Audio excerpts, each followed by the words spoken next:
And for today's video guys, magluto tayo ng pansit. Anniversary ng aking biyanan.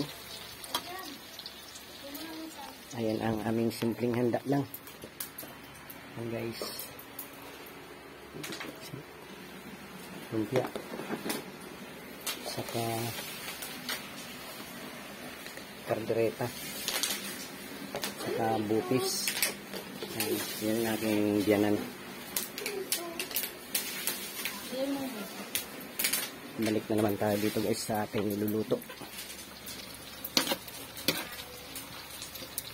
Ito yung pangsaw sa pansit guys.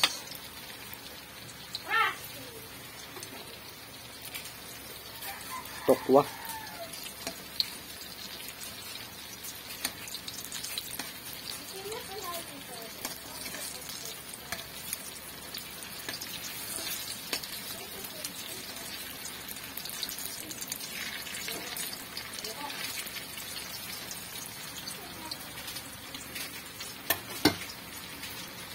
Bali, ang gagawin natin muna nito guys, hanguin muna.